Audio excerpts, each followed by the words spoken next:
Delara's point of view. Nandito ako ngayon sa covered court kung saan pumipila para sa isang singing contest.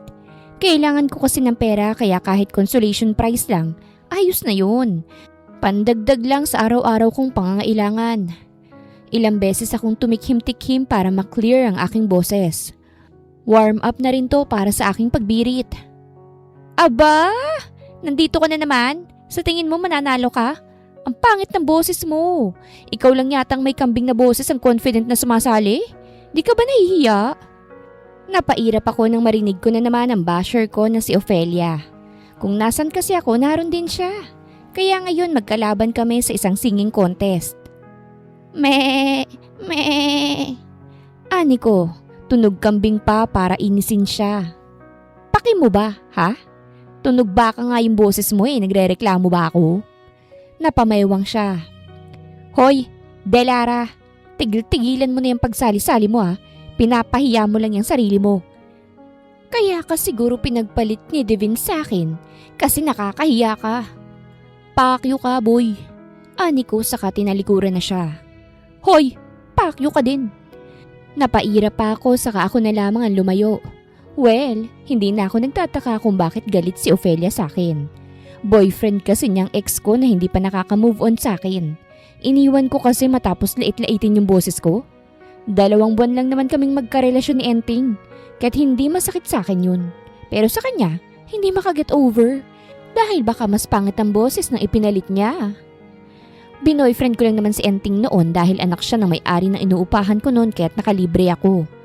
Ngayong hiniwalayan ko, lumipat ako at naging independent woman na. Piesta pala ngayon sa barangay namin at taon-taon akong sumasali rito. Ngunit ngayong taon, bonggang kanilang piesta dahil may bigatin silang bisita. Sponsor din nilang event na ito kaya't kahit ang consolation prize, malaki na. Kaya't hindi ko iniisip ang manalo. And now, contestant number 8, Miss Delara Duga-Duga. Umakyat na ako sa entablado at kumaway sa aking mga fans na medyo marami rin naman. Dahil naghiwalay sila.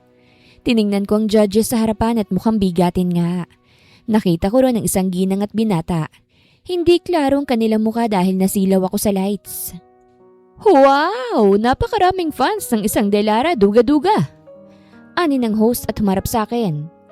Paano namang napaparami ang fans mo sa barangay ninyo, Miss Delara? Tinuro ko ang mukha ko. Face card. Naghiyawan ang mga audience sa narinig. Hindi naman ako tanga. Alam ko namang naghihiyawan sila dahil tawang-tawa sila sa akin.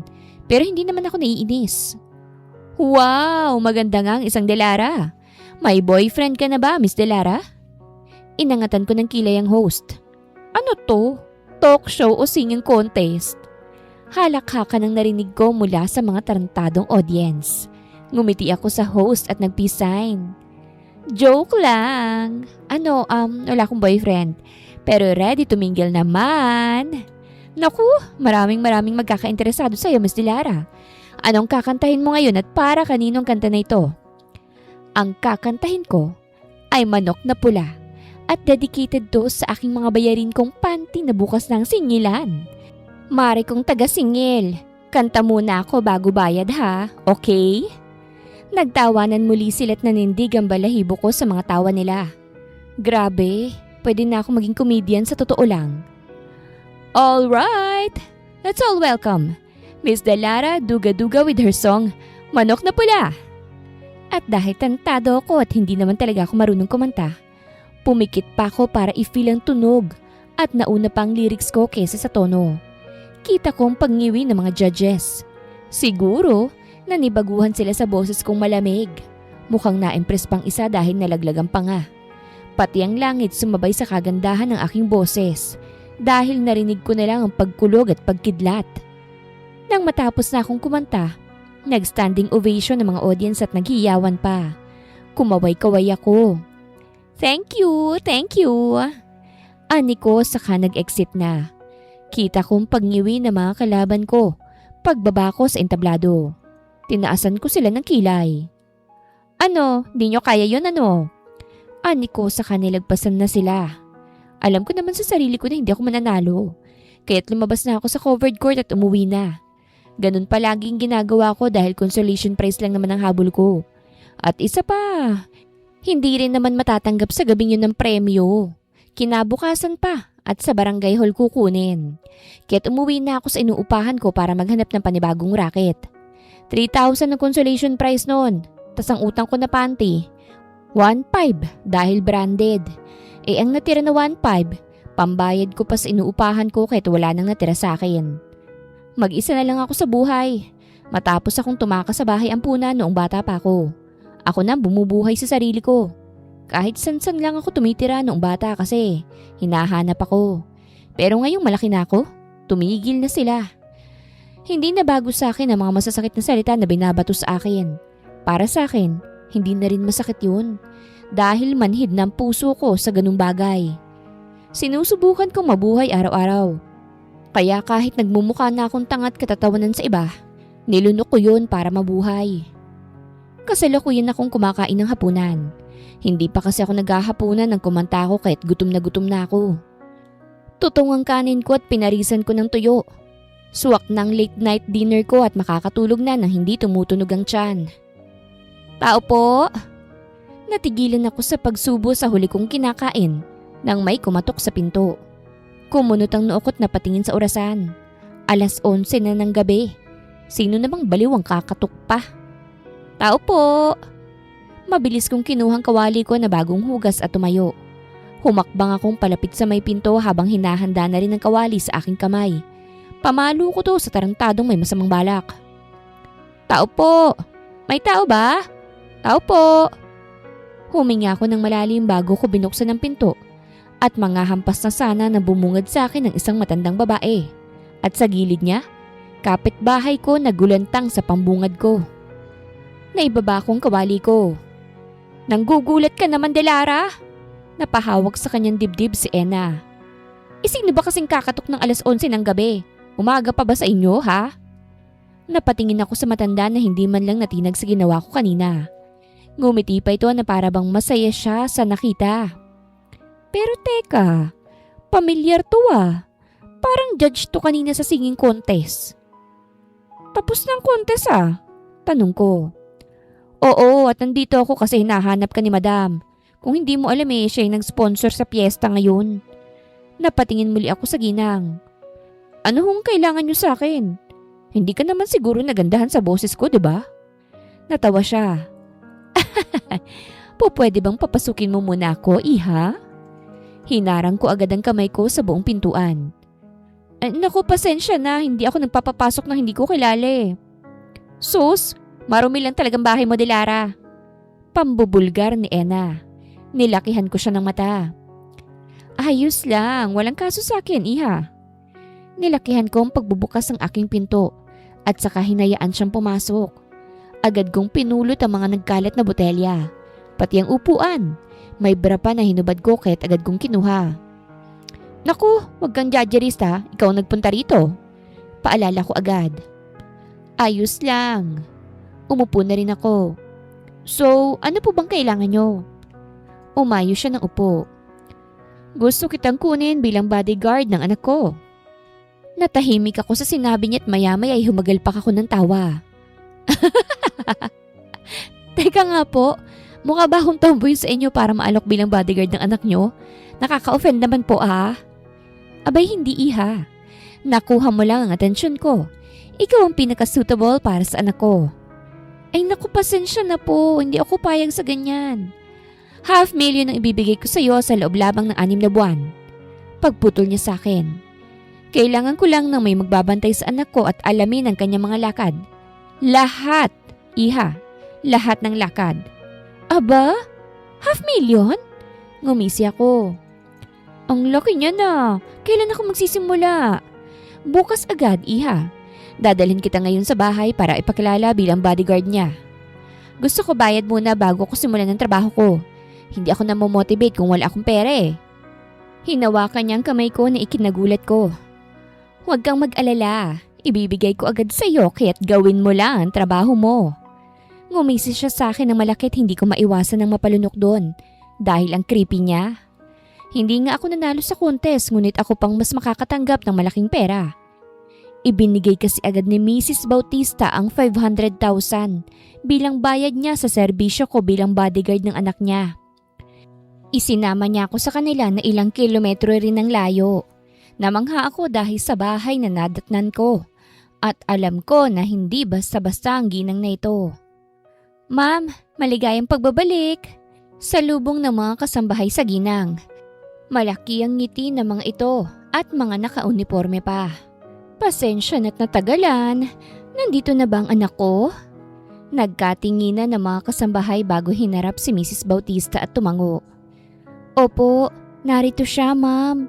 Ngunit may dala siyang babae. Napangiwi ako sa narinig. Ibang babae na naman ba? Opo. Napasapo ang ginang sa kanyang noo. Mukhang masakit sa ulo ang lalaking babantayan ko. Kailangan ko na rin yatang maghanda. Iha, sumama ka sa akin. Ani Mrs. Bautista at naglakad patungo sa hagdanan. Agad akong sumunod sa kanya. Hindi na ako magtataka kung magkakasakit ang lalaking to. Wala nang patutunguhan sa buhay kung hindi babae. Babae! Litanya niya sa gitna ng pag-akyat sa hagdan. Baka halos lahat na ng babae sa bayan na ito ay natorjak na ng lalaking yan. Kakabwisa talaga. Napalunok ako. Wala naman siguro akong ibang gagawin kung hindi ang bantayan ng lalaking yun, ano? Warren Bautista! Sigaw ni Mrs. Bautista. Sabay bukas sa pinto ng isang kwarto. Nalaglagan pang ako ng pagpasok namin. Isang babae ang nakaupo sa nakahigang lalaki. May pantalon pang lalaki ngunit ang babae, panty na lang ang meron. Ano ba naman tong nakikita ko? Ay! Sigaw ng babae at agad umalis mula sa pagkakadagan sa lalaki. Umalis ka nga rito, babae ka! Malande!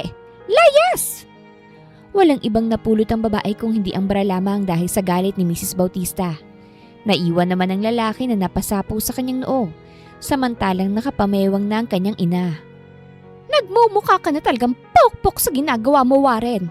Hindi na ako magtataka kung may babaeng lalapit dito para sabihing ikaw ang ama ng anak niya. Napaupo si Warren sa kanyang kama at napatingin sa kanyang ina. Ngunit saglit lang yon dahil nalipat ang kanyang tingin sa akin. Aba, sino tong babaeng nasa kwarto ko ngayon, mama? Siya bang ilalaan mo sa akin? Pinasadahan niya ako ng tingin. Wala kang dibdib ba? Bakla ka ba? Na-offend ako sa kanyang sinabit na ibaba ang tingin sa aking dibdib. May umbok naman tong bulubundukin ko. Sadyang malaki lang talaga ang totoy bibo ng babaeng yun. Aray! Pinagpapalo siya ng kanyang ina sa ulo gamit ang unan. Gumising ka nga sa katotohanan, Warren! Hindi ka na bata para maglaro-laro lamang. Alam kong nasaktan ka sa ginawa ng ex mo pero wag mo namang itapon ang buhay mo dahil lang doon.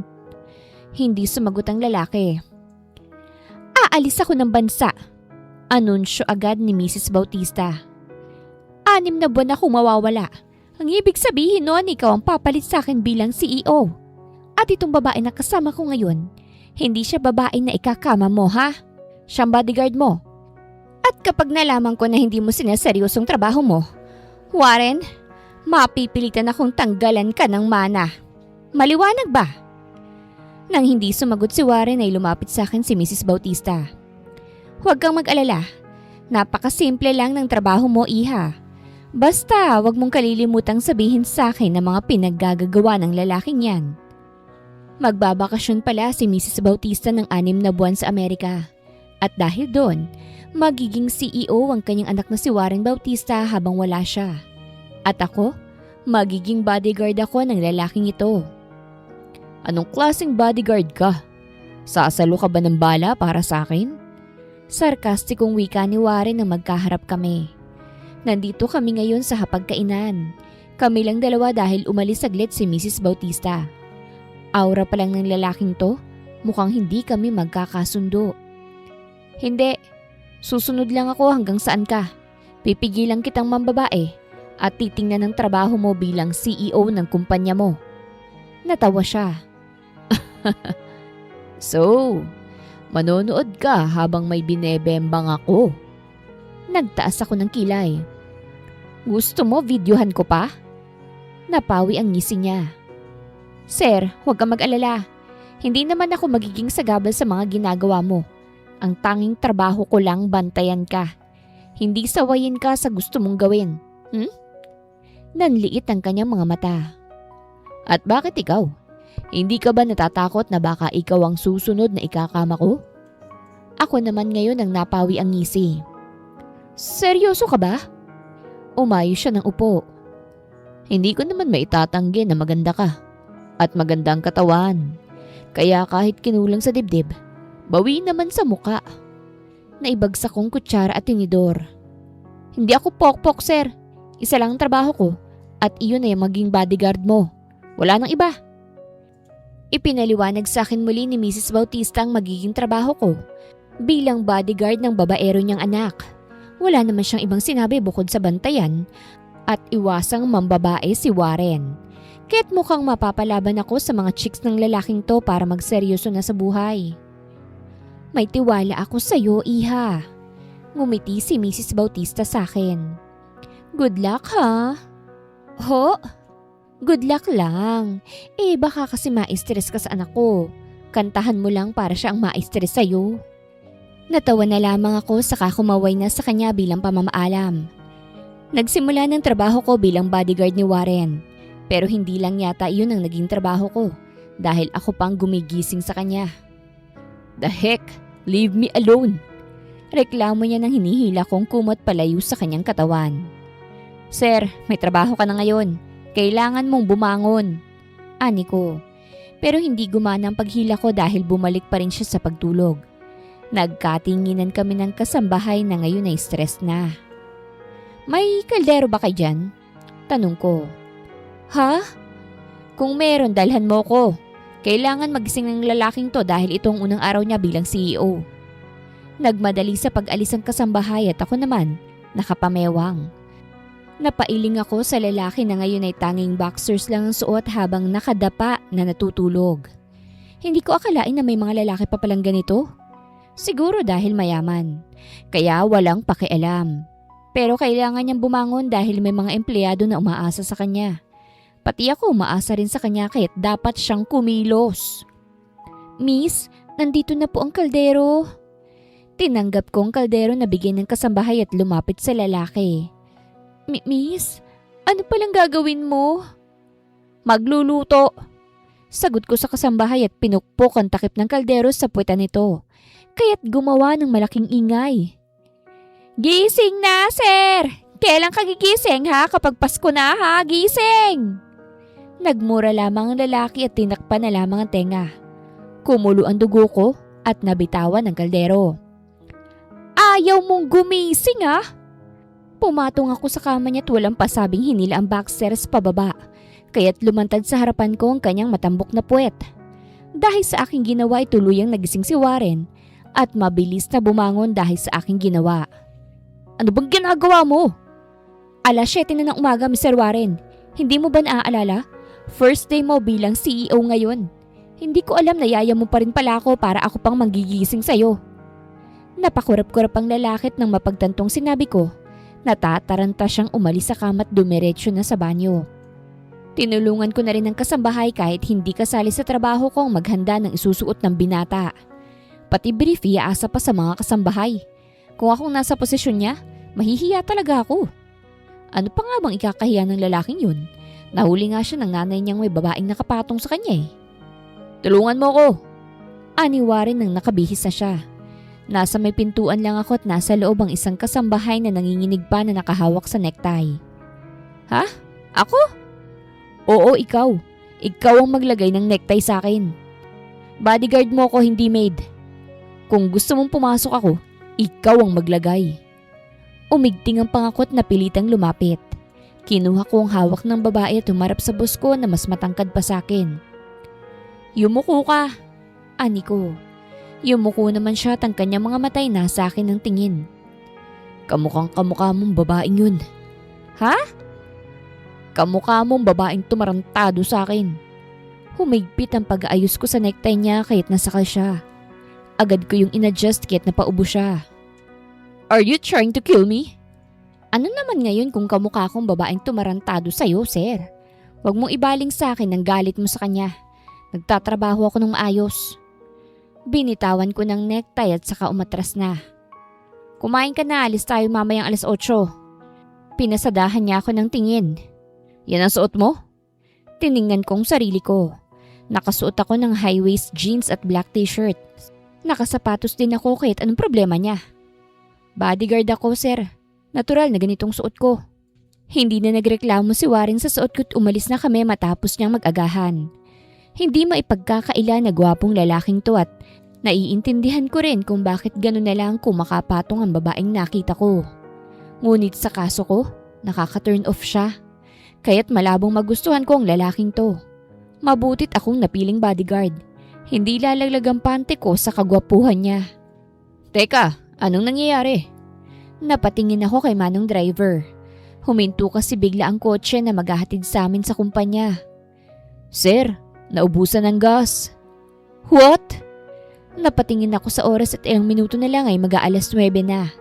Magiging bad record pa yatang unang araw ni Warren bilang acting CEO ng kanilang kumpanya. Sir, magpapagasolina muna. Do I have to wait for that? Malilate na ako. Habang nagre-reklamong lalaking to, nag-book ako ng ride para hindi siya malate. Pagkatapos ay lumabas ako sa sasakyan. And where are you going? Nilingon ko siya. Lumabas ka dyan. Sasakay ka ng motor para mapabilis ang pagdating mo. What? Nanliit ang mata ko. O bakit? Huwag mo sabihin hindi ka pa nakakasakay ng motor. Bakit motor? Kasi mabilis, sir. Kayang lumusot sa pasikot-sikot kong traffic. Kaya kung gusto mong hindi malate, huwag ka na pong mag-inarte. Sumakay kami sa motor na aming binook. Hindi kami sabay kasi isa lang naman ang pwede sa isang motor. Kita ko na hindi komportable si Sir Warren sa pagsakay. Mukhang hindi siya sanay dahil kotse ang kadalasan niyang sinasakyan. Nakarating naman on time si Warren sa kumpanya. Kaso nga lang, nagulo ang buhok niya. Hindi ko na lang yun pinansin at nanatili na lamang sa kanyang likuran bilang bodyguard niya. Good morning, sir. Good morning, sir. Yun ang naririnig ko sa bawat daan namin sa hallway, ngunit si Warren, deadma lang ito. Ako na lang ang nahihiya at nakikibate kahit hindi naman ako ang boss nila. May ideya kaya sa pagtatrabaho ang lalaking to? O baka naman puro kalandian lang ang nasa utak? Hanggang dito ka lang po. Natigilan ako sa pagsunod kay Warren nang harangan ako ng isang babae. Tumaas ang kilay ko sa kanya. Bodyguard niya ako, hindi pwedeng hindi ako susunod sa kanya. Pero ma'am, nasa kumpanya ka po. Pwede ka naman pong maghintay dito sa labas. Wala akong magawa kung hindi ang sundin ng babae na napag-alaman ko na sekretarya ni Mrs. Bautista. Hindi naman siguro tatarantaduhin ng lalaking yun ang trabaho na ito dahil seryoso to. Mas mahalaga to kesa sa mga babae niya. Ilang oras akong nakatayo sa labas.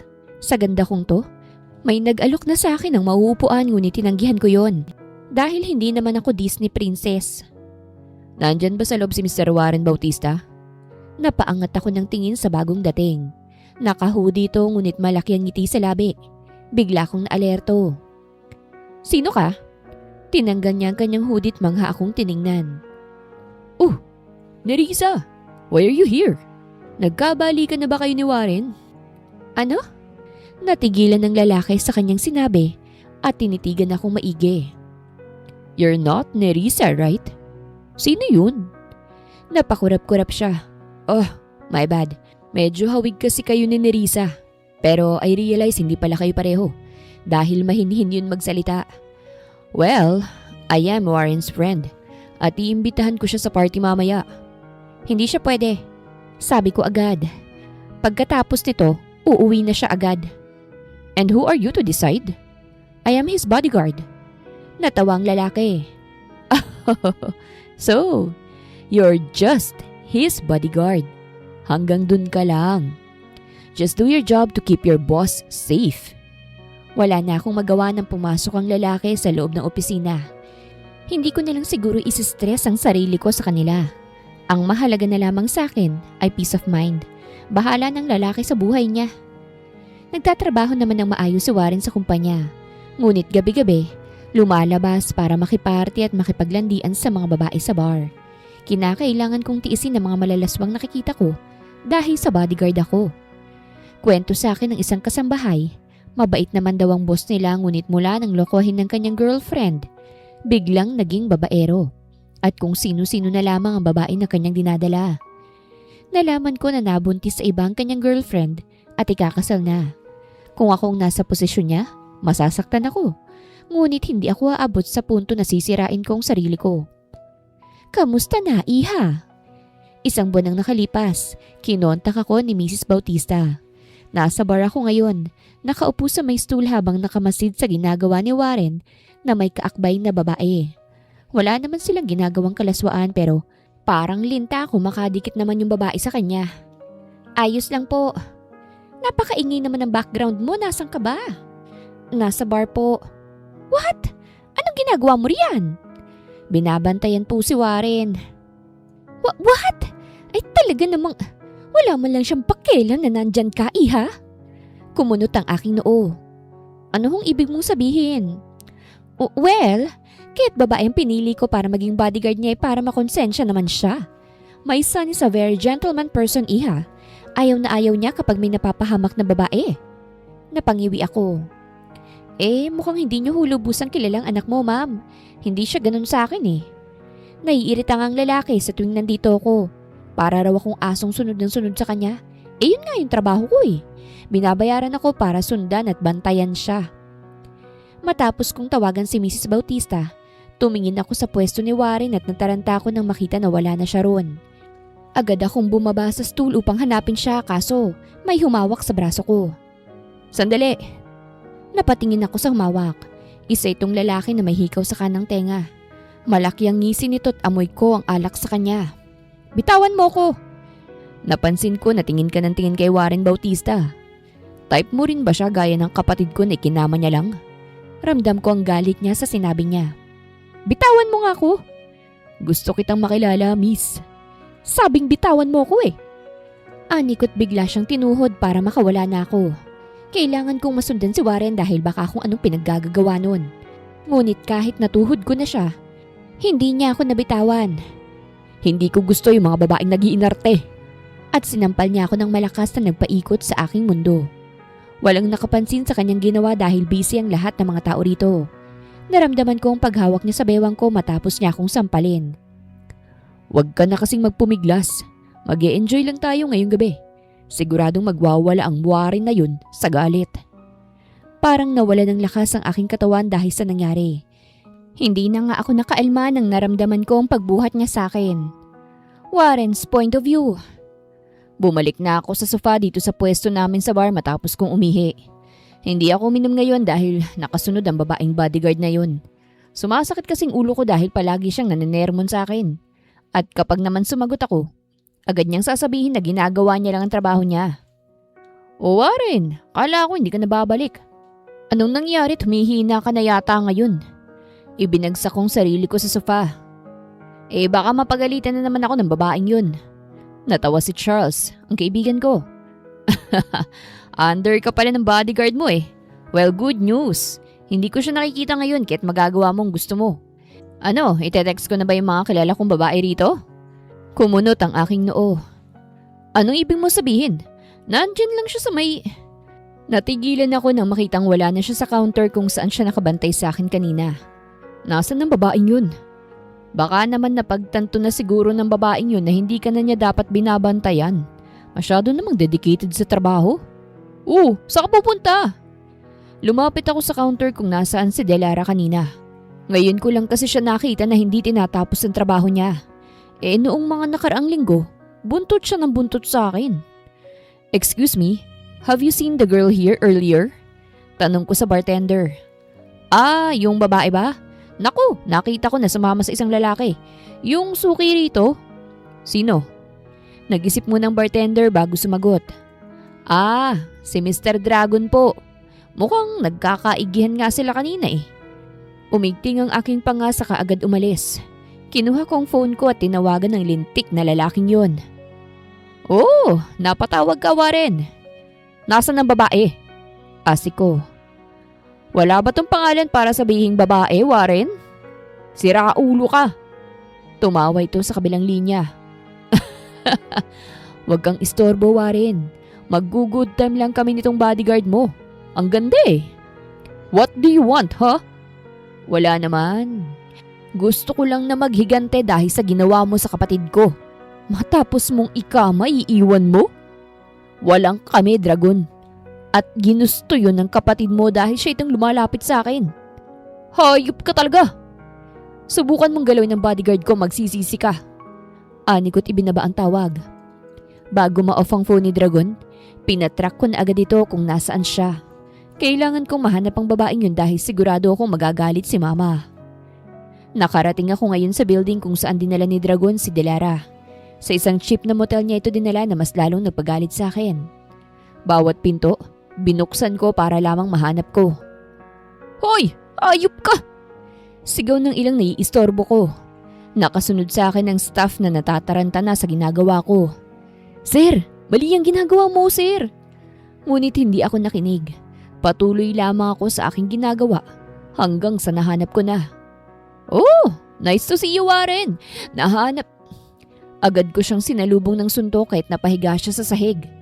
Agad akong tumingin sa kama at nakita kong walang malay na si Delara ron at napunit na halos ang ibabaw na damit. Nandilim ang paningin ko at agad dinaganan si Dragon at kinuwelyuhan siya. Anong ginawa mo, ha? Natawa siya. Natatakot ka ba? Sabihin mo sa akin na wala kang ginawang hayop ka. Gigil kong sabi. Wala. Papatungo pa nga lang eh. Nakainom ng sleeping pills. Agad kong sinuntok ang kanyang mukha matapos sabihin yun kaya't nawalan siya ng malay. Inaresto ng mga pulis si Dragon dahil sa kanyang ginawa at binayaran ko lang ang staff ng hotel at ang mga guest doon upang kalimutan ang ginawa kong pagbubukas ng pinto. Nalaman ni Mamang nangyari sa hinire niya na bodyguard at galit na galit siya sa akin. Ang tanging ginawa ko lang ay ang makinig habang tinitingnan ng tulog na babae sa kanyang kama. Hindi mo ba alam kung bakit ko yan hinire, ha? Hindi. Ano bang dahilan? Para magtino ka na. Ang akala ko naman ay makakonsensya ka dahil babae ang nagbabantay sa'yo na hindi ka na maglalakwat siya. Umigting ang aking panga. Sigurado ka bang hindi mo to sinasadya? Hindi naman ako tanga, Mama. Kamukhang kamukha to ni Nerissa. Kapatid yan ni Nerissa. Nagulantang ako sa kanyang sinabi. Ha? Pasensya na, anak. Masyado na yata akong nangihimasok sa buhay mo. Ayoko lang na patuloy kang magluluksa sa nakaraan mo. Ang akala ko posibleng magustuhan mong babaeng yan kung sakaling palagi siyang nasa tabi mo. Mama, anong kapatid? Mag-isa lang si Nerissa. Anak sa labas. Pagputol ni Mama sa akin. Inilagay sa bahay ang puna noong bata pa dahil hindi tanggap ng tatay ni Nerissa. Anak siya sa ibang lalaki ni Daisy. Paano mo nalaman yan, Mama? Palagi akong tumutulong sa bahay ampunan. Naikwento sa akin na may isang bata na tumatakas at kamukhang kamukha ni Nerissa noong bata pa siya. Kaya't ako'y nagtungo sa barangay na yon para makita siya. Pero mukhang hindi yata tama itong ginagawa ko. Pasensya ka na, iho. Papalitan ko na lang ang bodyguard mo. Nagtagal ang tingin ko kay Delara matapos kong makausap si Mama. Hindi ko akalain na hantong sa ganun si Mama. Gagawing bodyguard ang kapatid ng babaeng nanloko sa akin? Akala niya yata, titino ako ngayong may kamukha siyang iniligay sa tabi ko. Mabuti nga, mas mabuting tanggalin ang babaeng to bilang bodyguard dahil mapapahamak lamang siya. Hindi rin maganda na nandirito siya lalo na't kadugo niya ang babaeng yun. Kaya't paggising ng dalaga, ako ang nabungaran niya. Mabilis siyang napaupo. Anong nangyari sa akin? Agad na tanong niya. Nagmumukha pa na ako ang bodyguard mo. Malamig kong sabi. Napakurap-kurap siya at ramdam kong hiya sa kanya.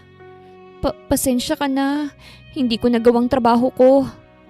Hindi mo kailangang mag-sorry, Miss Delara. Dahil ito na ang huling araw mo sa trabaho. Umawang ang kanyang labi. Anong ibig mong sabihin? Tatanggalin ka na bilang bodyguard ko. You're fired, Miss Delara. Yun ang sinabi ko na nagpatahimik sa dalaga. Ngunit kalaunan ay tumango ito. Tinanggap ang desisyon namin. Delara's point of view. Tinanggap ko ang desisyon nila sa akin at umalis na sa kanilang bahay. Isosoli ko sana ang 3/4 ng pera kasi hindi ko naman nagawa ang trabaho ko. Ngunit hindi na nila kinuha. Bagay na ipinagpapasalamat ko dahil may pera pa ako kahit wala akong trabaho. Mabuti na rin yun dahil nakakapagod ring bantayan ng lalaking yun. Muntik pa akong mapahamak. Hindi na ako bumalik sa lugar kung saan ako umuupa. Nagtungo ako sa ibang lugar para dun magsimulang muli. Oh, ito payong. Pamproteksyon sa init ng araw at ulan. Kung kalbo ka naman, hindi payong ang kailangan mo, kung hindi itong sombrero. Pamain na kayo hanggat nakasale pa siya. Ani ko sa aking live selling habang pinapakita ko sa mga viewers ko ang payong at sombrero. Lumipas ang 2 buwan mula nang mawalan ako ng trabaho bilang bodyguard. Ginamit kong pera na meron ako para mag-start ng negosyo at iyon ay ang online selling. Tiningnan kong screen at nanonood na naman ang aking first viewer noong nagsisimula pa lang ako, si Dark Lemon. Yun ang pangalan niya sa TikTok at palagi siyang nagsisend ng gift sa akin. Bukod ron bumibili rin siya. Oh, Dark Lemon! Nandito ka ulit! Bumili ka na! Kinuha kong perfume na bestseller ko. O ito, pabango para sa'yo yan ha. Baka naman gusto mo rin ng brief. Ito! Ipinakita ko ang brief na isa rin sa binibenta ko. At inunat-unat to para ipakita na matibay nga ito. O ito, matibay tong brief. Nasisiguro ko na mapoproteksyon na ng betlog mo sa sobrang tibay. Sunod-sunod na tunog ang natanggap ko sa aking notification. At nang tingnan ko ito, nag-order si Dark Lemon ng 10 payong, 10 sombrero at 10 brief. Nagningning ang aking mga mata dahil loyal buyer ko talaga itong si Dark Lemon. Wow! Paldo na naman ako nito. Thank you, Mr. Dark Lemon. Single ka ba? Nakuha mong atensyon ko dahil sa palagi mong pag-order ha. Biro ko pa habang binabasa ang live comments. Heart lang nilagay ni Dark Lemon sa kanyang comment na nagpangiti sa akin. Hindi ko pa nakikita sa personal itong si Dark Lemon kahit palagi itong nag-order sa akin. Sa tuwing ihahatid kasi ang mga orders niya, kasambahin niyang tumatanggap. Nagsimula na akong mag-pack matapos kong mag-live para sa mga orders. Yung iba, sa malalayo, kahit nakipag-connect ako sa mga riders sa isang delivery company. At sa mga malalapit lang, ako nang naghahatid. Order po, 450 lahat. Ani ko sabay bigay sa parcel sa isa sa mga buyers ko. Wow, salamat Maria. Tinanggap ko ang bayad at saka bumiyahe na para ihatid pa ang iba. Malapit nang maggabi nang makarating ako sa bahay ni Dark Lemon. Siya kasi ang hinuhuli ko palagi kasi sa kanya tong marami. Pagdating ko sa may gate, pinindot ko ang doorbell. Kinuha ko ang mga parcel. Inilagay ko yun sa isang box kasi sa kanya naman yun lahat. Habang inaayos ko ang mga parcel, bumukas ang pinto ng gate. Pag-angat ko, napawi ang ngiti ko nang hindi inaasahang tao ang aking nakita. Kita ko na natigilan siya nang nakita ko. Sir Warren? Kumunot ang noo ko sa kanya. Nagbaba siya ng tingin sa box na nasa baba. Kita ko ang paglunok niya. Ikaw bang nag-order nito? Tanong ko sa kanya. Ikaw ba si Dark Lemon? Ha? Anong pinagsasabi mo? Eh bakit ka nandito? Bahay mo to? Hindi nasagot ni Warren ang tanong ko dahil lumabas na din ang isang kasambahay na kadalasang tumatanggap sa parcel. Kita ko ang pagkataranta niya. Ako ang tatanggap niyan, iha. Agad na wika ng kasambahay. Ngunit ang tingin ko ay na kay Warren pa rin. Para kasi siyang pinagpapawisan dahil nabisto ko siya. Umangat ang sulok ng labi ko. Aminin mo na kasi. Ikaw si Dark Lemon ano? Nahihiya ka ba na brief ang ino-order mo? Hindi ako yan. At isa pa, nandito lang ako dahil kaibigan kong may-ari. Aalis na ako. Nagbaba ako ng tingin sa kanya. Talaga ba? Grabe naman yung bisita na yan, nakapadyama pa. Siguro malapit lang ang bahay mo rito, no? Aminin mo na lang kasi na ikaw yon. Umigting ang kanyang panga. So, what if I am? Ano naman yun sa'yo? Ngumuso ako. Wala lang, hindi ko ina-expect na curious ka pala sa buhay ko matapos akong masisante. I'm not curious. Hindi na lang ako makikipagtalo. O ito na, parcel mo. Hindi ko alam kung anong trip mo pero kung nagsasayang ka lang ng pera para tulungan ako, wag na. Hindi naman miserable ang buhay ko kahit natanggal ako. Pumasok ka na muna. Anya at umatras. Ha? Hindi, aalis na ako. Ibigay mo na lang ang bayad. Mag-isa lang ako. Kumunot ang noo ko. Ha?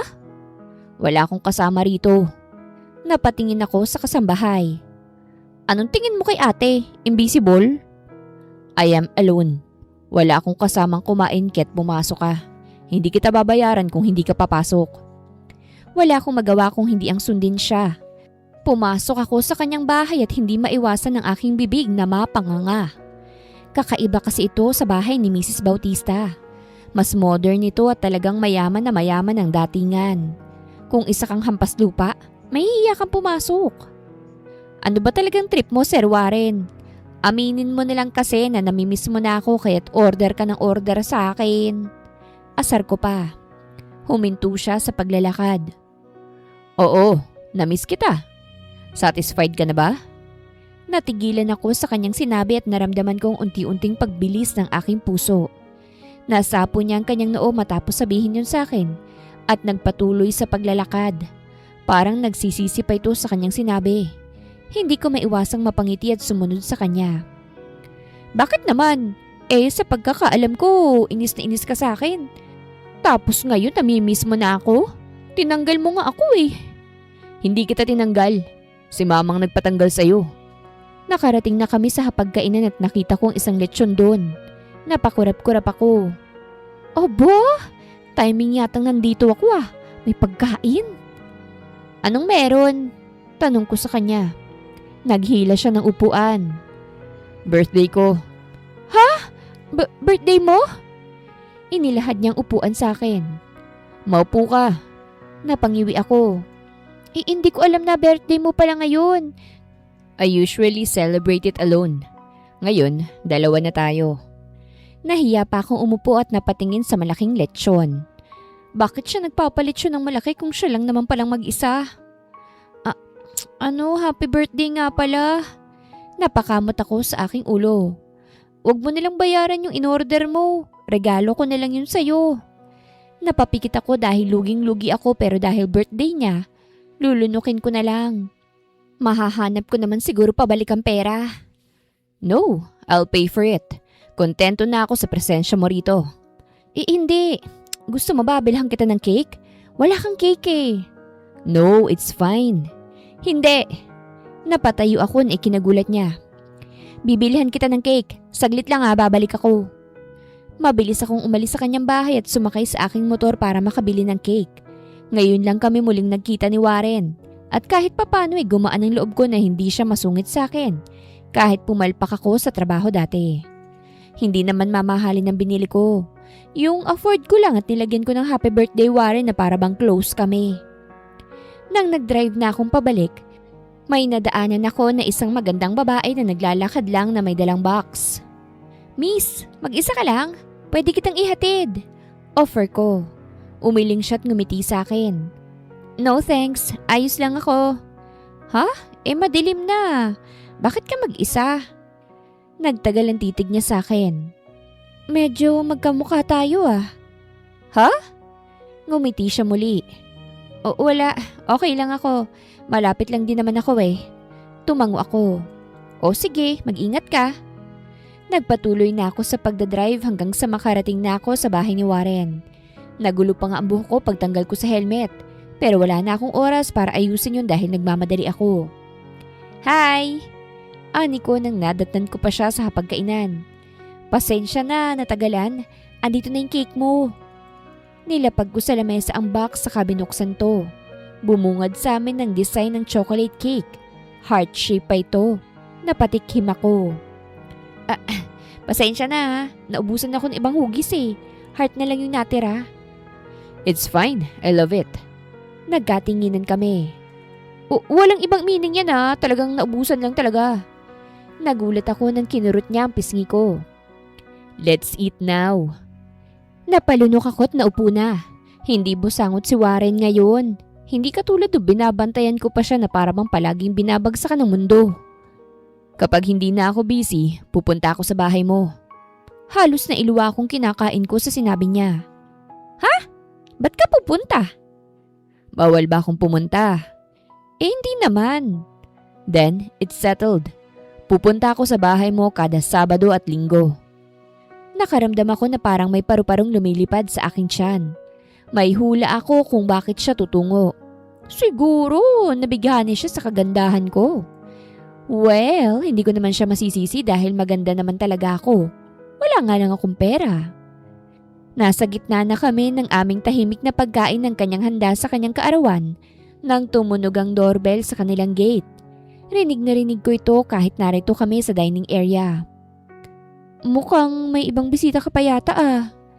Wala akong bisita ngayon. Anya pero tumayo siya. Titingnan ko lang. Sinundan ko siya ng tingin nang umalis siya. Bumuntong hininga ako saka nagpatuloy na lamang sa pagkain. Kaso, ilang subo ko pa lang, narinig kong bigla ang sigaw ni Warren mula sa labas. What are you doing here? Napatayo ako sa gulat. At dahil sa isa kong dakilang marites, sumilip ako sa may bintana at nakita ko na sinisigawan ni Warren ang babaeng nakita ko kanina. Siya yung babae na may dalang box. Umiiyak to. Nandito ako kasi birthday mo. Ang akala mo ba sasaya ako sa presensya mo? Umalis ka na, Nerissa. Warren! Please! Pinatanggal ko ng bata. What the heck? Napatakip ako sa aking bibig sa gulat. Pinatanggal ko dahil mula rin naman siya sa pagkakamali. Ayoko magdusa siya dahil sa akin. At pinutol ko ng koneksyon ko kay Stephen. Hindi na matutuloy ang aming kasal. Pares kaming nagdesisyon na ipatanggal, Warren. Kaya please tanggapin mo ko ulit. Desperadang magandang babae. Grabe ng mga luha nito. Para na siyang gripo na hindi mapigilan ng pag-agos. Delara! Namilog ang mata ko nang tinawag niya ang pangalan ko. Delara! Bakit niya ako tinatawag? Ipapakaladkad ba niya sa akin ng babaeng yun? Lumabas ako ng bahay na hindi pa busog.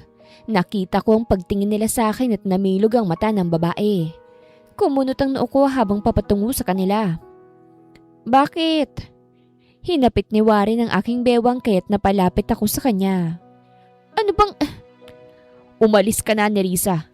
May girlfriend na ako at siyang kasama ko ngayon sa birthday ko.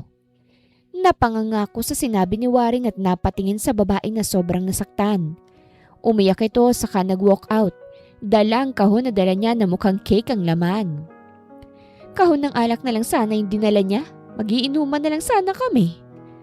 Nang nawala na ito, itinulak kong papalayo si Warren. Sino yun? Ex mo? Tumango siya't napasapo sa kanyang noo. Bakit mo naman pinaalis? Birthday mo naman. Baka gusto ka lang batiin. Sinamaan niya ako ng tingin kaya't naitikom ko ang aking bibig. Hindi na ako nagtagal sa bahay ni Warren. Ayoko namang manatili ron na nagbago ng kanyang mood. At baka sa akin pa niya maibuntong ang inis niya. Mabutit may bring home ako na lechon. Gagawin ko tong paksiw pag uwi para may ulam pa ako sa umaga. Akala ko nga hindi ko na siya makikita muli kasi hindi na nga siya nag-order matapos ang pangyayaring yon. Pero nang dumating ang Sabado, nagulat na lang ako na nasa labas na siya ng apartment ko. O, anong ginagawa mo rito? Hindi mo ba naaalala ang sinabi ko nung nakaraan? Nakagat kong ibabang labi ko at pinagbuksan siya ng pinto. Akala ko hindi ka napupunta kasi bad trip ka, di ba? Hindi ako bad trip sa'yo. May dala rin ako mga pagkain. Inangat niyang dala niyang paper bag. Sabay tayong kakain. Napangiti ako sa kanyang dala. Mukhang malilibre na naman ako ng pagkain. Sobra pa rin akong nanibaguhan hanggang ngayon na ang lalaking binabantayan ko lang noon ay kaswal ko nang nakakausap. Ang lalaking inis na sa bawat pagsunod ko sa kanya noon ay katabi ko na ngayon. Ano nga palang nangyari sa'yo? Hindi ko pa rin lubos maintindihan kung paano nangyari to eh. Parang noong nasa iisang poder pa lang tayo, inis na inis ka sa akin. Anyari? Hindi siya sumagot. Baka naman nagkagusto ka sa akin kahit nandito ka ngayon ha. Imposible namang pagkakaibigan ng gusto mo. Yan dami-dami mong kaibigan. Ano naman ngayon kung may gusto ko sa'yo? Hindi ka ba pwedeng gustuhin? Napasinghap ako sa kanyang sinabit na palunok. Kailan pa? Seryoso ka ba? Hindi ko alam. Siguro mula nang umalis ka. Hindi ka na mawala sa isip ko eh. Kahit nasa trabaho ko, nanonood ako ng mga live mo. Malala ka na. React ko. Ano bang ginawa mo, Delara? Ginayuma mo ba ako? Natawa ako sa sinabi niya. Nako, hindi ko kailangan ng gayuma para lang mahulog sa akin ng isang lalaki, no? Hinawakan ko ang sariling mukha ko. Ito lang ang gamit ko. Kagandahan lang. Ngumisi siya. Sobrang ganda nga. Seryoso ka ba talaga? Anong plano mo dyan? Sumeryoso ang kanyang muka. Pwede ba kitang maging girlfriend? Napangiwi ako sa sinabi niya. Hindi ba uso sa iyong ligaw? Kailangan pa ba yun? Gusto naman kita. Well, kailangan din kitang magustuhan, ano?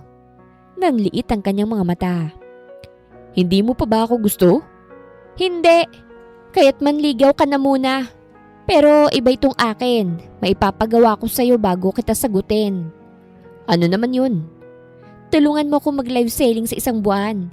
Kapag nakabenta tayo ng marami, sasagutin na kita. Ngumisi siya. Easy. Anong easy? Bakit? Bibilhin mo lahat? Hindi pwede yun. Dapat authentic. Dapat totoong mga buyers ang bibili. O sige, tutulungan kitang magbenta. Kapag marami ang benta natin, akin ka na. Pagkatapos ng isang buwan, hindi kailangan ng buwan para makabenta, Delara. Pero ang feelings ko, dapat buwan. Magugustuhan mo rin ako. I'll make you fall in love with me. Challenge accepted ang peg ni Warren sa hamon ko sa kanya. Hindi kasi ako magpapapasok sa buhay ko nang hindi ako tanggap ng buo. Kaya syempre, pahihirapan ko siya. Isinasali ko siya sa live selling ko kapag wala siyang trabaho. Kita ko na nilulunok niya ang pride niya para lang makapagbenta ng brief.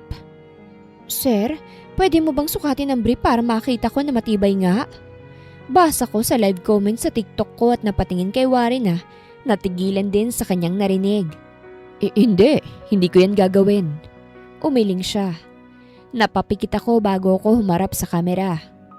Ay Mare, pasensya na. Mukhang hindi na yata maganda yung request mo. Siguro gagawin lang yan ng partner ko kung bibilhin mo lahat ng paninda namin. Malaking tulong ang presensya ni Warren sa live selling ko dahil dumami ang viewers ko.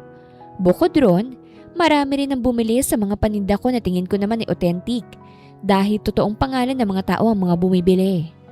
Sobrang saya ko nang halos maubos na ang paninda ko. Hindi ko rin maiwasan ng ma-appreciate si Warren dahil seryoso talaga siya sa pagtitinda kasama ko. Napangiti na lang ako na makita kong pawis na pawis siya matapos ang 2 oras naming pagtitinda sa TikTok.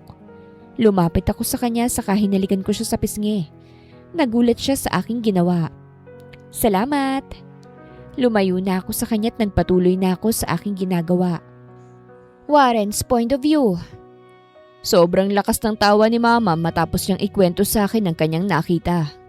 Kauuwi ko lang galing sa bahay ni Delara at nawalang pagod ko dahil sa halik na yun sa pisngi. Nalaman ko na nanonood pala si Mama sa live selling namin kaya't tawang-tawa siya. Anak, hindi ko naman akalaing magagawa mo ito. Tawang-tawa kami ng mga tita mo. Akala ko nga isusukat mo pa yung brief. Busangot ang mukha ko sa kanyang sinabi. Hay, mabuti naman at niligawan mong babaeng yun. Mapapanatag na muli ako sa'yo. Dapat makalimutan mo talaga ang nirisa na yun sa sistema mo. Narinig ko pa namang wala na sila ng kabit niya at ipinatanggal niyang bata. Hindi na ako nagsalita. Anak, dapat pag-uwi ko, masaya ka ng muli ah. Dapat kayo na. Magandang kutob ko sa dalagang yan eh. Hindi naman sila pareho ng environment ng kapatid niya. Kaya't hindi sila parehas ng ugali. Hindi niya rin naman yata alam na kapatid niya si Nerissa, Mama. Ay naku, mabuti na rin hindi niya alam. Baka sasama pa siya sa mga yun. Paniguradong hindi kayo magkakatuluyan dyan. Napabuntong hininga na lamang ako sa sinabi ng aking ina. Marami akong ginawa para lamang mapabilis ang benta ni Delara nang hindi niya nahahalata. Prinomote ko ang shop niya sa lahat ng mga empleyado at ang bibili, bibigyan ko ng bonus. Yun ang pangako ko kaya't nagsibili sila.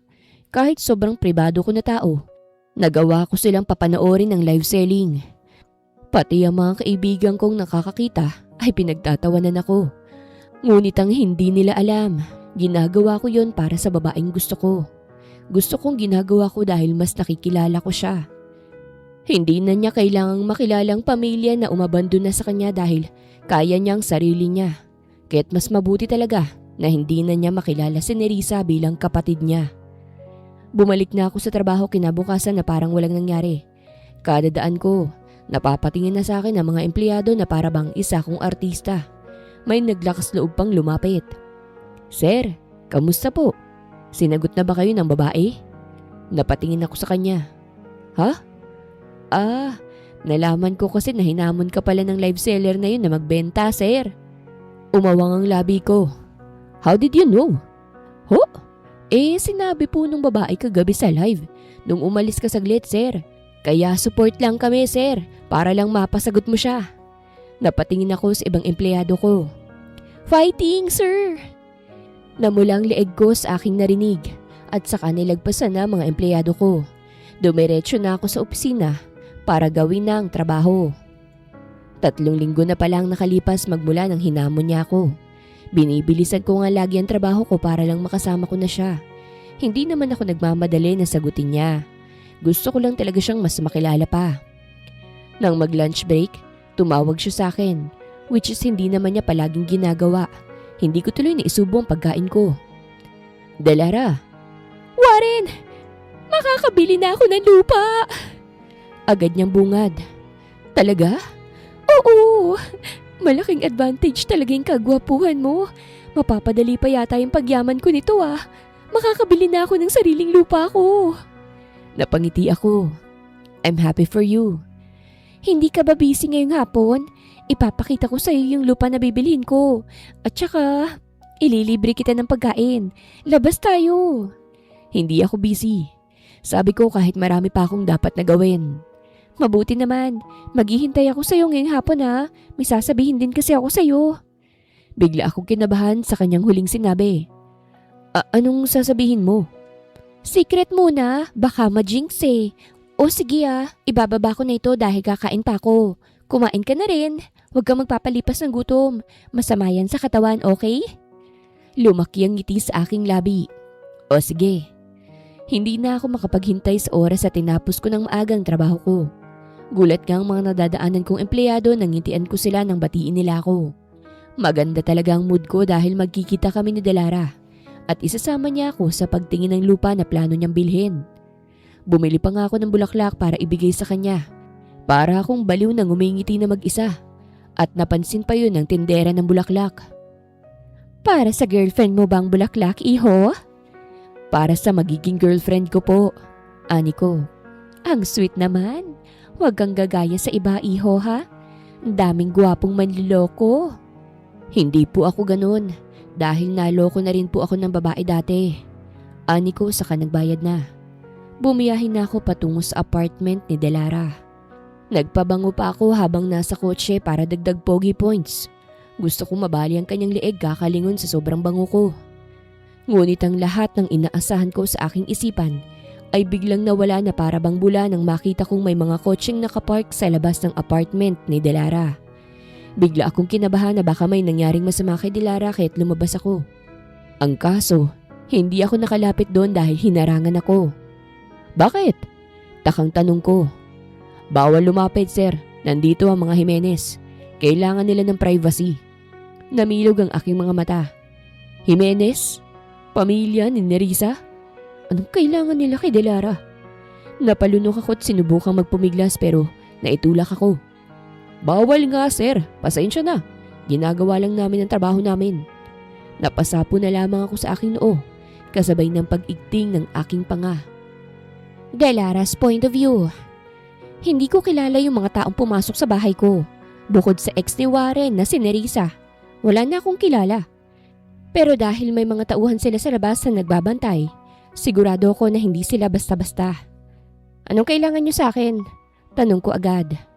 "May lakad ako ngayon ket sana madaliin natin to.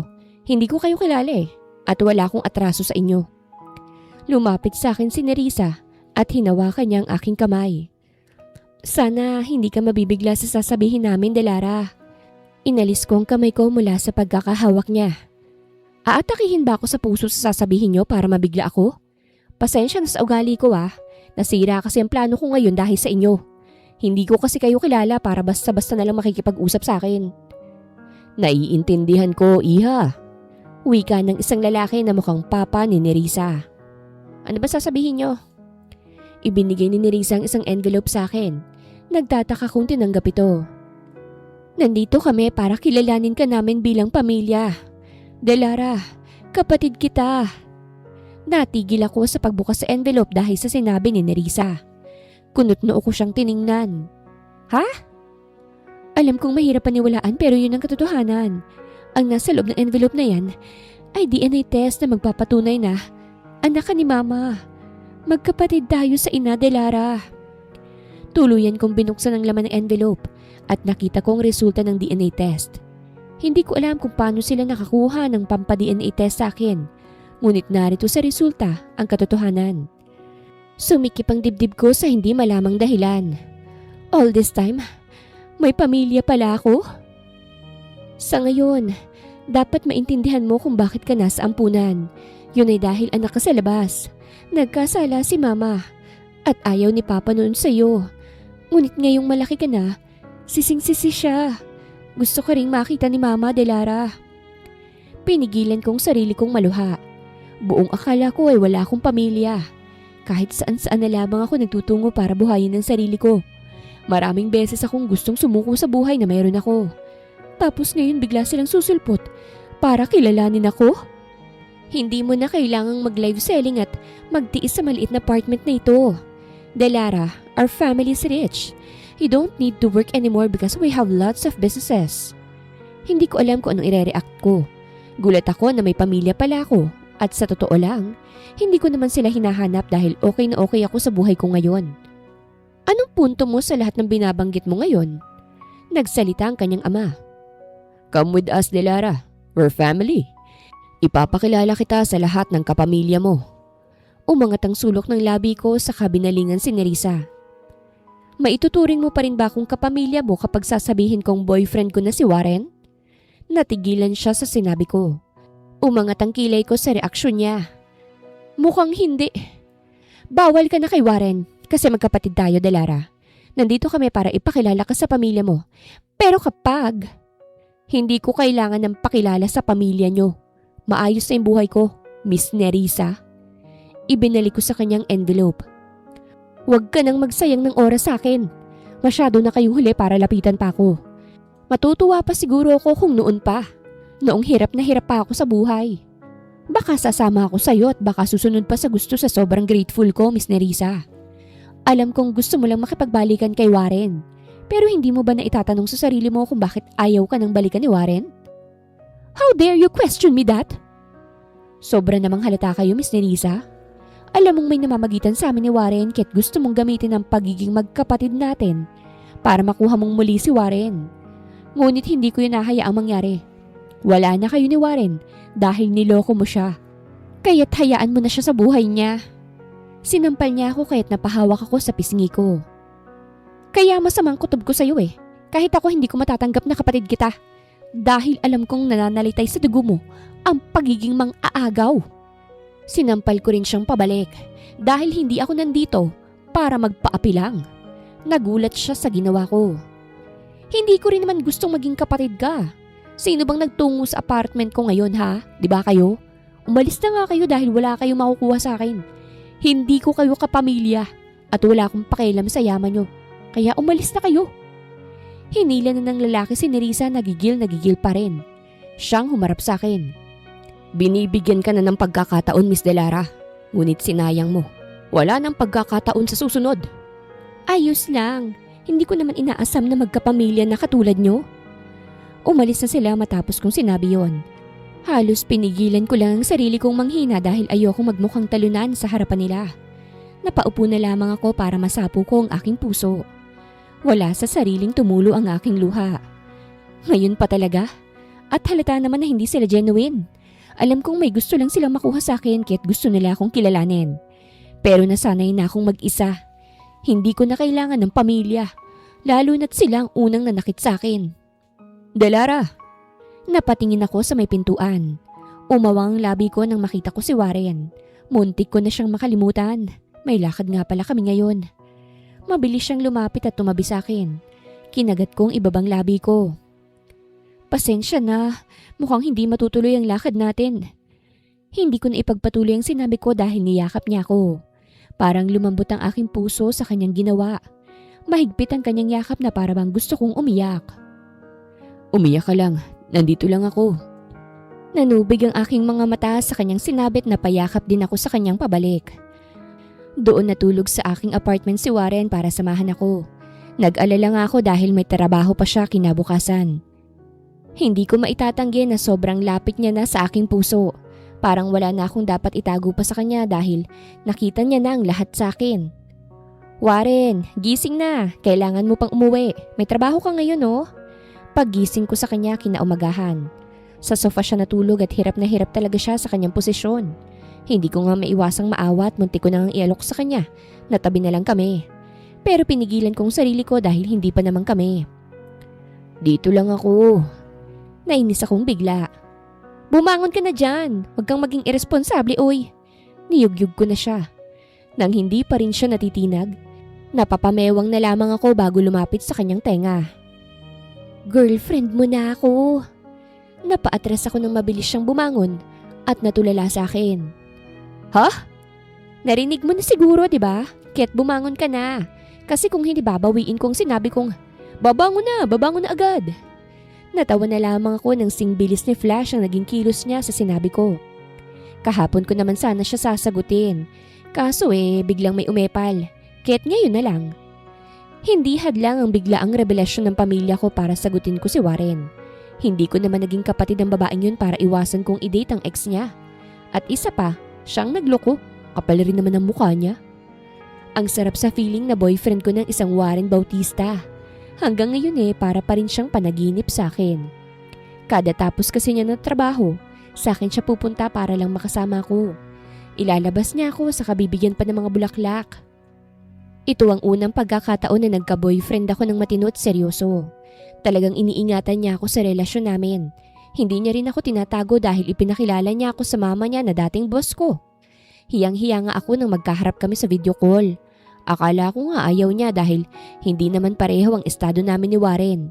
Pero hindi siya matapobre gaya ng iniisip ko. Naging mabilis ang oras para sa amin ni Warren. Hindi ko nga namalayan na umabot na pala kami ng 1 buwan at sinorpresa pa niya ako.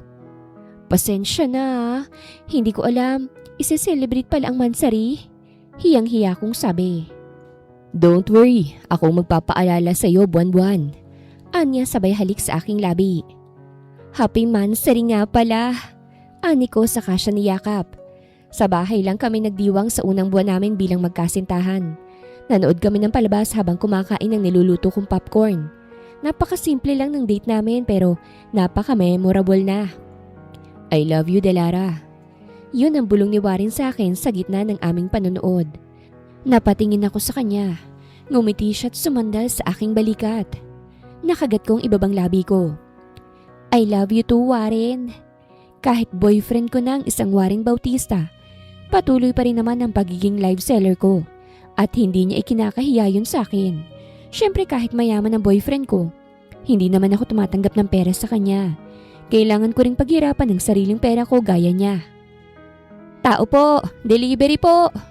Anikot pa ulit-ulit na pinindot ang doorbell. Tao po. Tiningnan ko ang parcel at sinilip ang pangalan ng nag-order. Daisy Jimenez. Kumunot ang noo ko. Kaano-ano to ni Nerissa. Bumukas ang pinto ng gate at bumungad sa akin ng isang kasambahay. Parcel po. Nilakihan niya ang pagkakabukas ng gate. Pumasok ka. Ho, wag na, tanggapin mo na lang to.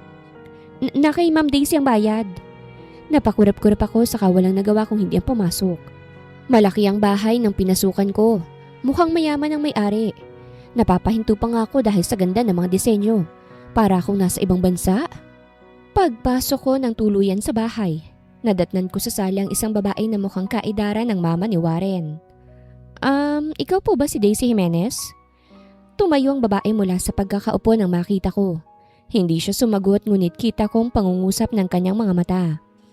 Anong ibig sabihin ng mga matang yan? Wala na siyang pambayad? $240 lang po ang babayaran mo. Discounted na po to kaya't wala nang... Hindi ko na ipagpatuloy ang aking paliwanag dahil yumakap bigla sa akin ng babae at humagulgol. Gulong-gulo kong tiningnan ng kasambahay na wala man lang ginawa, kung hindi ang tumingin lamang. Ayos lang po ba kayo? Nauutal kong tanong. Anak ko! Hagulgol nito. Umawang labi ko't agad siyang nailayo sa akin. Anak kita! Masaya kong makita kang muli at ang laki-laki mo na. Umatras ako. Pasensya na ho pero anak kita. Anak kita kay Miguelito. Kapatid mo si Nerissa. Sumama ang pakiramdam ko. Kung hindi po kayo magbabayad, babalik na lang ako sa susunod. Ina mo ko, iha. Binalikan kita sa bahay ampunan ngunit wala ka na. Ngayon gusto kitang makasama muli. Nanginginig na hinawakan niya ang aking mukha. Gusto kitang makasamang muli, anak. Hanggang ngayon ay nalilito pa rin ako. Ina ko siya? Dapat ba akong umiyak kasi nakita ko na siya? Ang babaeng nagluwal sa akin ay itinapon sa bahay ampunan na para bang hindi niya ako anak. Pasensya na po pero ayos na po ako. Patawarin mo naman ako sa nagawa ko. Wala akong choice, anak eh. Hindi ko ginusto na ilagay ka roon. Ilang beses kitang hinanap nang marinig kong tumakas ka. Please maniwala ka sa akin. Gustong gusto kitang makasama. Ayos na po talaga ako. Galit man ako noon pero ngayon wala nang kaso sa akin yun. Ayun naman pala mama eh. Hindi ka gustong makasama ng anak mo sa labas. Sabay kaming napalingon sa bagong dating. Nakita ko si Nerissa. Hindi ka mahalaga sa kanya dahil mas mahalaga sa kanya si Warren. Ang ex ko na ngayon ay boyfriend niya. Umawang ang labi ng babae na nagsasabing ina ko raw at napatingin sa akin. Totoo ba yun? Totoo yun, mama. At gaya ng gusto ko, hindi ko hahayaang makasama sa isang bubong ang babaeng pumatwas sa ex ko, lalo na kung kadugo ko pa. Hinawakan ng babae ang kamay ko. Kung ganun, hiwalayan mo si Warren, iha, para magsama na tayo. Yan naman ang gusto mo, diba, Nerissa? Iwinakli ko agad ang kamay niya. Hindi ko ihiwalayan si Warren dahil lang sa gusto mo, ma'am. Hindi ko ibig makasamang pamilyang tumapon sa akin na para akong basura. Hindi ko kailangan ng reunion at makipagplastikan sa inyo. Natawa si Nerissa. Sigurado ka ba na mahal ka ni Warren? Baka naman ginawa ka lang niya dahil magkahawig tayo.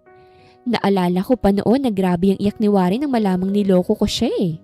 Hindi pa siya makamove on sa akin, Delara. Kinuyom kong kamao ko at tiningnan siya. May pagkakahawig nga tayo ni Risa. Ngunit magkaiba tayo ng ugali. Siguro sa ugali lamang ako dahil hindi ako manluloko. Inihagis ko sa kanyang parcel na ikinagulat niya. Huwag niyo na akong guluhin ulit hindi ko kailangan ng pagmamahal niyo. Masaya na akong mag-isa kaya tigilan niyo na ako. Hindi ko tanggap na kayong pamilya ko. Nilagpasan ko na siya.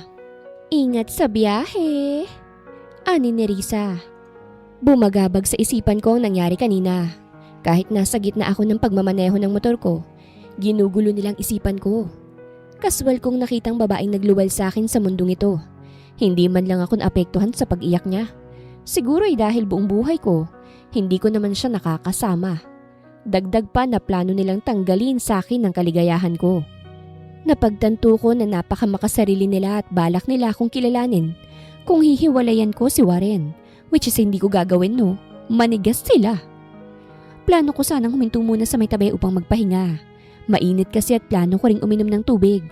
Ngunit kinabahan ako nang hindi gumana ang brake. Bumilis ang tibok ng puso ko't nataranta. Anong nangyayari? Bakit biglang... Ingat sa biyahe.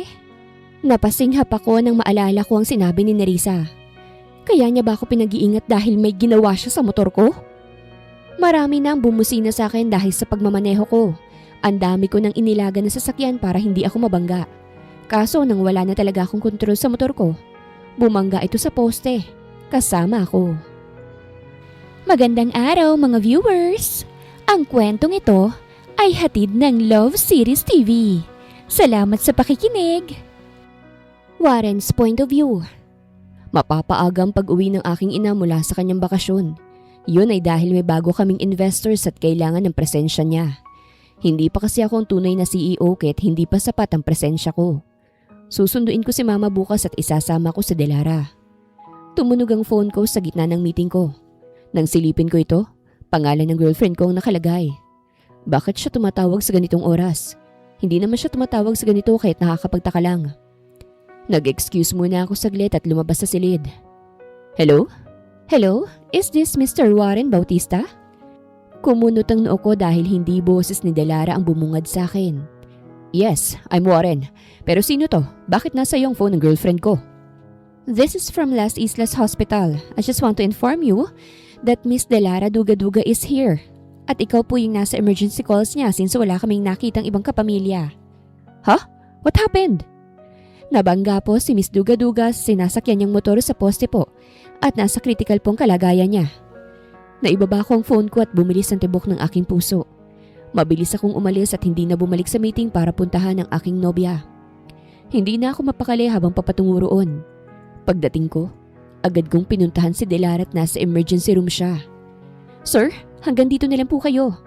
Ani ng nurse habang sinusubukan kong silipin ang kortina. No, I need to see my girlfriend. Nakita ko na hindi fully nasara ang kortina kaya't nakita ko ang dugo ang mukha ni Delara. Nanghina ako. What the heck happened? Bakit sa tuwing may magandang balita sa akin, papalitan agad ng kalungkutan? As if someone's trying to ruin our happiness. Inimbestigahan din ng mga pulisya ang pangyayari at konklusyon nila, hindi to isang ordinaryong aksidente lamang. May nakita kasing putol na wire sa motor ni Delara na nagresulta ng pagka-aksidente niya. Sa araw na yun, nag-deliver si Delara ng mga orders at wala namang nangyaring masama sa kanya. Hanggang sa nag-deliver siya sa bahay ng mga Jimenez. Inaakusahan mo ba ako, Warren? Tanong ni Risa sa akin na magkaharap kami. Bakit hindi? Kapatid ko siya. Bakit ko siya gagawa ng masama? Gusto lang naman ni Mama na makasama siya pero nang dahil sa'yo hindi yun mangyayari. Iyak nang iyak si Tita Daisy nang malamang na aksidente sa araw na yun si Delara. Sinisisi niyang sarili niya dahil nag-order pa siya. Ayon sa kanya, gusto lang niyang makita ang anak niya sa unang pagkakataon. Hindi niya kahilingang maaksidente ito. Ngunit itong si Nerissa, sobrang defensive. Maaari ko bang makita ang CCTV sa araw na yun? Tanong ko kay Tita Daisy. At bakit? Si Nerissa ang nagsalita. Bakit kailangan mo pang halugugin to, Warren? Nagbibigay ka lang ng rason para lang may masisi ka sa akin eh. Alam kong galit ka pa sa akin. Sa katunayan baka hindi ka pa nakaka-move on kaya't ginawa mong kapatid ko. Shut up, Nerissa. Tita, kung mahalaga sa'yo si Delara, kahit ito na lang pambawi mo sa kanya. Tiningnan ko ng maigi si tita na umiiyak pa rin. Hindi ko rin siya masisisi. I heard her story. Na wala siyang choice kung hindi ilagay si Delara sa bahay ampunan dahil hihiwalayan siya ng asawa niya at hindi na magiging complete family si Nerissa. Kumbaga, sacrificial baby si Delara. Oh, of course! Pwede niyong tingnan ng CCTV. Hindi naman siguro gagawin ni Nerissa yun. Oh, sige na! Aamin na ako. Akong may gawa. Sinabotahe ko ang motor ni Delara. Happy? Umigting ang aking panga. Anak! Bakit mo naman ginawa yun? Ani Tita Daisy na mas lalong naiyak. Now what will you do, Warren? Ipakukulong mo ako? Kung bumalik ka na lang kasi sana sa akin, hindi na sana ito mangyayari. Hindi gugulo ang buhay ng babaeng yon. Depende kung anong desisyon ni Delara. Kaya sana magdasal kayo na magising siya dahil kung hindi, maghihirap ka, Nerissa, at ang pamilya mo. Tumalikod na ako para umalis. Nakarecord naman ang usapan namin kaya't kung may gagawin muli si Nerissa, sa kulungan ng diretsyo niya. Hindi naging masayang pag-uwi ni Mama. Sa ospital kasi ang diretsyo namin ang sunduin ko siya. Alalang-alala siya sa kalagayan ni Delara na ngayon ay hindi pa rin nagigising. Ngunit ang sabi naman ng doktor ay stable na siya. Kawawa naman tong si Delara. Hindi ko maiwasang sisihin ang sarili ko. Kung hindi ko lang siya inalok na maging bodyguard mo baka payapa ang buhay niya. Don't say that, Ma.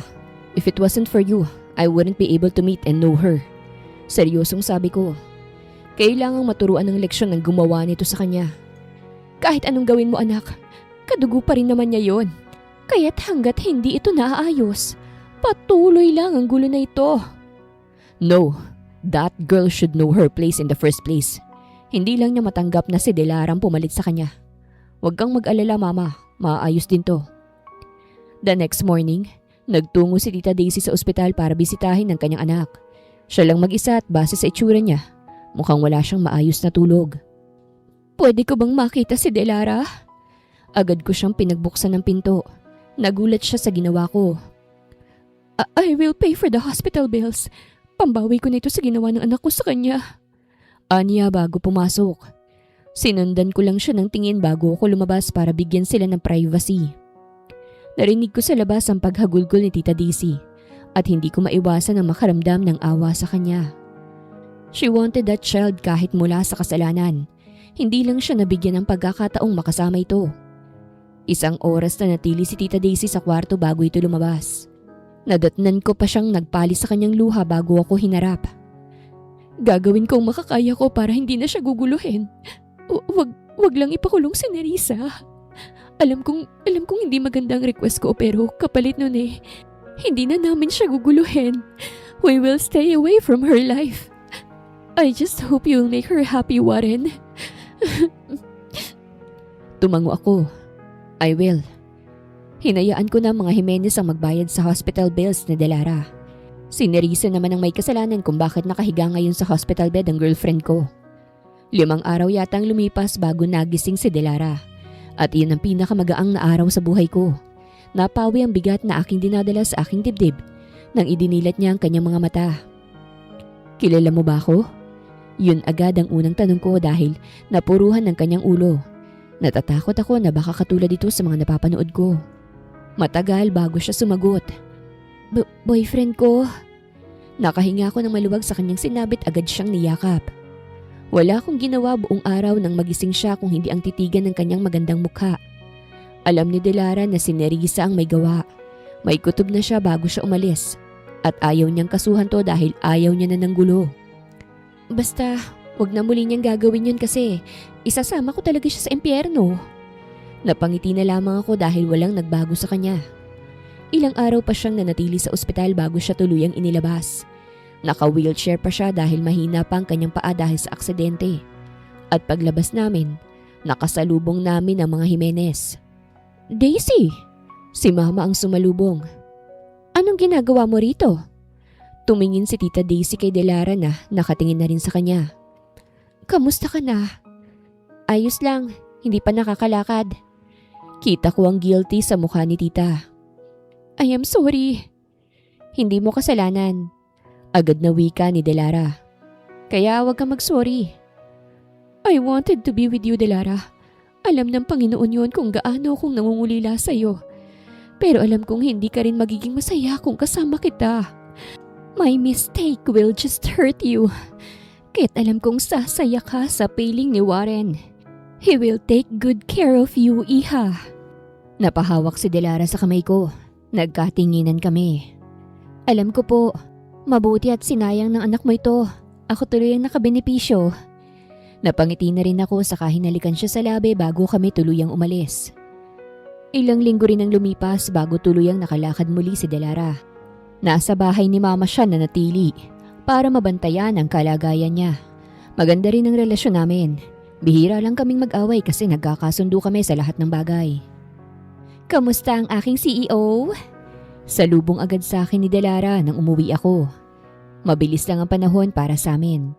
Ngayon, 6 na buwan nang nakalipas mula nang maaksidente siya at ibinigay na rin ni Mama ang CEO posisyon niya sa akin. Sa loob ng 6 na buwan na yun, may contact na si Delara at si Tita Daisy. Minsan lumalabas sila para makasama ang anak. Hindi ko nga alam kung paano nangyari yun. Nangyari na lang bigla. Hindi mo man lang ako binisita. Ani ko. Yumakap agad siya. Sorry na. Nagpasama ako sa mama ko May binili lang kami. Anong binili mo? Kumalas siya sa pagkakayakap at may pinakita. Sing-sing! Umawang ang labi ko. Sing-sing? Oo, kasi gusto ko na magpakasal. Napatingin ako sa kanya. Ha? Magpakasal na tayo, Warren. Anya sa akin at ipinakita ang sing-sing. Para to sa'yo. Kung tatanggapin mo ko, isusuot ko sa'yo. Pero kung hindi, sa iba na lang. Pakakasalan kita, Delara. Inunahan mo naman ako mag-propose sa'yo Kinuha niya ang kamay ko, hinawakan kong kanya mukha saka siya tiningnan. Mahal kita, Delara. habang buhay na tayong magsasama. Mahal din kita, Warren. At tinanggap niya ang aking halik na puno ng pagmamahal. Nagpakasal kami ni Delara ilang buwan lang matapos kaming ma-engage. Pribado ang aming kasal kaya't ang mga importanteng tao lamang ang kasama namin. Masagana ang aming pagsasama bilang mag-asawa. Sa nagdaang taon, nabiyayaan kami ng 3 anak. Tumira kami sa bahay na aming pinatayo sa kanyang lupa na binili. Masaya ang buhay ko kasamang asawa at mga anak ko. At wala na akong mahihiling pa kung hindi tumagal ang aming pagsasama. Wakas!